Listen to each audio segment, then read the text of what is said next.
Hey there, gents.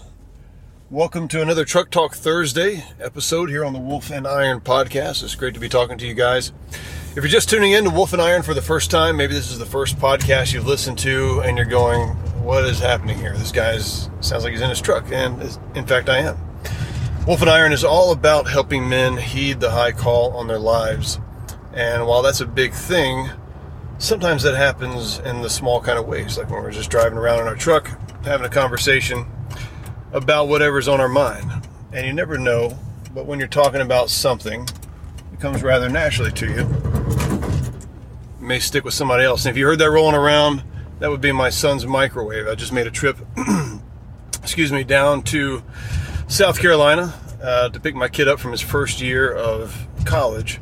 And I picked up some things on the way back and on the way for the trip back that I didn't know I was going to be carrying around, and his microwave is one of those. I forgot it was in the back, so we'll see if it does its job next year. Anyhow, all kinds of enjoyment and fun stuff happening here in the truck, and today I want to talk to you guys about introverts in space. And it's a little bit of a misleading title, I'll be honest with you. I don't do these often because I'm not clever enough to come up with them. But I'm not going to be talking about outer space.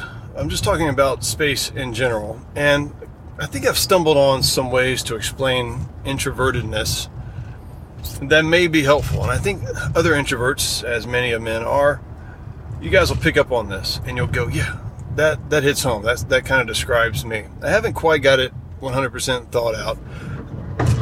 There goes the microwave again. I don't know if you guys can hear that. I haven't got this thing 100% thought out, so there may be some holes in my theory here, but I do think I've stumbled upon something that is rather unique.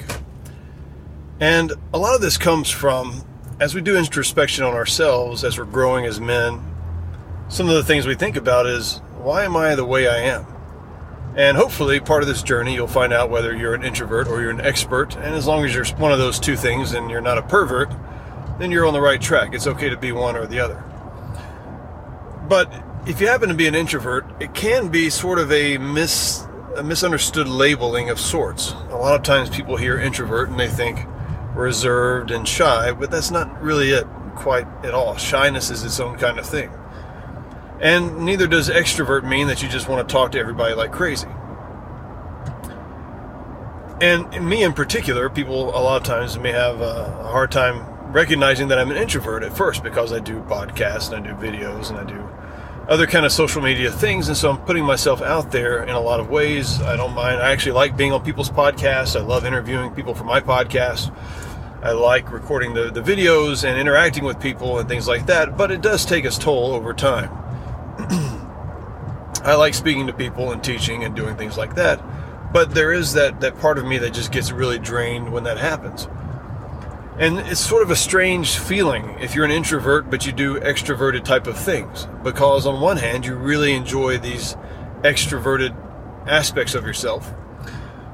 On the other hand, it feels like they wear you out. And there can also be this sense of like, am I really just an extrovert that's just selfish with my time or something like that? Like maybe I'm picky about the people that I hang around with or something. It almost can feel like a put on. Well, if I can go on stage and I can talk a talk, or if I can teach people on something, or if I can deliver a live training, or I can do one of these types of things, then why am I not like this normally? Why am I not talking typically and using up this energy for all the other things in my life, my family, other people around me, and things of that nature? And so as I wrestled with this, I really tried to get to the point of, I don't feel like I'm putting it on, but what is it all about? How is it that I can be somewhat extroverted in some scenarios and then introverted in others? And this is what I came to. This is the conclusion. I feel like I should put in some kind of like advertisement right here that just kind of keeps you guys waiting, like, what is it? What's the answer? And then I just draw it out, but you listen to the ad. Oh, that'd be such a good product placement. I don't have anything, but anyhow. I just thought about that for a second. But I feel like my perspective is this. As an introvert, we have a particular kind of awareness of space. And particularly the space that people occupy around us. Now, this isn't just physical space. It doesn't mean like, you occupy so many cubic feet of space and I occupy so many cubic feet of space. And if we're in a crowd or we're in a room that's so many cubic feet, then, there's some kind of formula. That's not what I'm talking about. It's the space that a presence occupies, the presence of a human being occupies. And I guess it could apply to animals to some degree as well, but in a lesser degree. It's the space that's occupied by the presence of another human being. And I think that introverts kind of recognize instinctively that there's something sacred about that presence. And that it should be treated as something unique and something sacred. So let me see if I can draw this out for you guys. If it's me and another person, myself, another person and I, if there's two dudes, and I'm one of those dudes, and we're hanging out, I have an awareness that there's a sort of a 50-50 split, if you want to call it that, of our presence. Or maybe there's 100% presence, interacting, but we're kind of overlapping in our space with one another. And that overlapping creates something like an intimacy. I wish I hadn't used dudes as an example here. But it creates something of a respected presence, really. And that it should be treated with this kind of caution. I don't want you to invade my space, and I don't want to invade your space, but I realize that in our proximity with each other and the agreement that we have of communicating with each other, that there's some sort of honoring of the space that each of us occupy. So I should be able to talk some, and then you should be able to talk some, and that's how it should go. What happens a lot of times, though, is that you typically have a stronger personality of the two, and the stronger personality being the extrovert, or maybe the person that's more nervous and just wants to fill up this dead space, feels like they need to occupy your space as well. One of the most annoying things that an introvert can see is, like you're sitting in a restaurant and you see two people sitting down having a meal, and one of the persons is just taking up 90% of the conversation space, right? They're just talking and talking and talking, and the other person is just kind of nodding their head and saying okay, and maybe talking a little bit. It just drives me crazy, because especially as an introvert, I think, man, that's like such a disrespect of that person's, ability to even speak their own mind or to have their own thoughts, or just a respecting of their space. So how does this work, though, like when the space becomes kind of bigger, when you got a big crowd? Well, I thought about this too. So let's say that I'm on stage and I'm talking, or I'm acting, I'm performing, or something like that, and or I'm just giving a teaching, a talking of some kind. The space actually becomes larger because of the audience. So each one of those people actually kind of present an addition to the presence of space that is available. But there's also something that happens which is really unique, in that they've sort of come under the agreement that they're going to give over their space for you to occupy. And not only do you get the chance to, as an introvert, to honor, do the honorable thing by occupying somebody else's space, but they're basically saying, I want you to be worthy of filling up, 95% or whatever it is of my space. I want you to take up the majority of the attention and the focus. And I think that we have some sort of a sense that this is a really, really big deal. Someone has asked us to come in and be a part of, something that's very intimate and precious to them. That is the presence of their space that they occupy. And so there's this feeling, there's this exhilaration that goes along with it when you're on stage and you're performing or you're talking to a large audience. But there's also this tremendous amount of energy that you have to give. At least as an introvert, it feels like a lot of energy is being given over, that you normally would reserve for yourself and for your own thoughts, plus then some. And I think that's one of the reasons that it's draining. This is especially true when introverts go into crowds of people. So if you go someplace where it's a very noisy space, and this agreement is not in place, and everybody's just talking, so you go to a loud restaurant, or you go to some kind of party or something like that, and everybody's just in their corner and they're talking, and each person is just trying to talk louder than the person next to them so that they can be heard. This creates a major violation of your own personal space, but also the space of everybody around us. And it's almost like an insensitivity is how it comes across to me. And I know people don't think about it like that. I mean, people aren't thinking I'm being an insensitive jerk. Everybody's out having a good time, and people are generally enjoying each other's company. But for an introvert, it's almost like a shields up kind of offensive kind of a defensive kind of thing. And especially probably me with some of my Asperger leanings, that becomes a very kind of draining environment.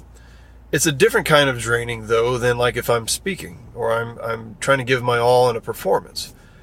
And I think that's more of I feel like I've just been, I've had the privilege of doing something that goes into people's kind of private areas. Geez, it sounds wrong. This is a bad thing about recording these things in the truck on the fly. So I'm going into people's private areas. This is one for the news media if I ever run for office. Mike Yarbrough likes to go into people's private areas and feels exhilarated by it. Anyhow, I'm going into their kind of their personal space. I'm sort of invading that. Well, not invading. I'm going that with their permission, right? And that's a big responsibility. And I need to fill that up with something that's good. And I need to really, make that worthwhile. So that's part of it. I was thinking about this from a standpoint of shyness. And how do shy people work with this kind of stuff? So that kind of maybe defines a healthy introvert. But what about someone who's shy? And I think shy people generally feel that space as well. I almost went country on you guys. As well. And shy people feel that space as well, but they're afraid of it because they don't have the confidence that they can fill that space up or that they're worthy of interacting in that space. And so they feel better by themselves where they can kind of be themselves in their own space, and there's no there's sort of a limit on who they can be, and they're not stepping on anybody else's toes. They feel a little bit more comfortable in the space, in the presence of somebody else who allows them to, who basically gives them the go ahead to be themselves and to speak their mind and to be patient with them as they kind of come out of their shell, what have you. They get really nervous a lot of times when it's in a larger crowd where the space opens up, and especially in that kind of crowd where I was talking about people are at a party or something along those lines. A shy person would actually do better, like in a theater kind of setting, or maybe they're acting, or they're possibly even giving a speech, but acting, but in a group, where everybody's kind of doing a part or a role would be better. And actually, acting can be a really great way for somebody to kind of get over their shyness.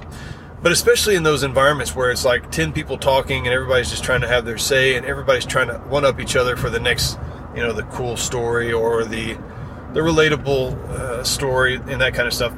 A shy person really, shies away from that because they don't believe that they have the ability to compete on that level, right? Maybe they don't feel like they're quick enough with their wit. They're strong enough in their voice. They don't come across the right way, whatever it happens to be. Maybe it's not even a well thought out thing. They just sort of feel it in their gut. It just makes them nervous interacting with people in that kind of space. And so shy people, I think, are kind of like introverts, but they would be, but they feel the space there as well, but they're scared of it. Now, there's probably other ways to kind of go down this little rabbit trails. What happens when you have an introvert who is selfish with their space? What happens when you have an extrovert that's selfish with their space? But I think there is something to be said, and I think it does come down to something more than social mannerisms or something like that. There is an intuition that's underlying here, and it's not an intuition of where you're scared. It doesn't have anything to do with being scared. It has something deeper than that. And I'd love to hear you guys' thoughts on this, especially from the introverts. And just see if this resonates with you guys at all. Maybe put it into practice. Can you detect people's presence and sort of maybe as I said in the beginning, the kind of the sacredness of their presence when you're around other people. And I think we have some rules that we don't necessarily know how to explain, but we believe everybody else should follow as well when it comes to interacting with people, being in the presence of other people, conversational rules and things of that nature. All right, guys. Well, that's all I got today. Thanks for tuning in again. Look, if you guys enjoyed this, or even if you didn't, and you want to connect with some guys that are like-minded, that are having these kinds of discussions, that are talking about what it's like to be a good father, or that have all kinds of throwing their questions out there about being a man, You can do this by heading over to our Wolf and Iron community, our free Facebook group. You can do that by going to wolfandiron.com/the group. That'll take you over to our Facebook group page, and there'll be a few questions for you to answer there. We don't let everybody else in. Actually, I think we turn away more than we let in. And that's because we're trying to look for guys that are high caliber, guys that are serious about growing as men and heeding the high call in their life. If that's you, and I hope it is, look forward to seeing you over there. Until next time, take care.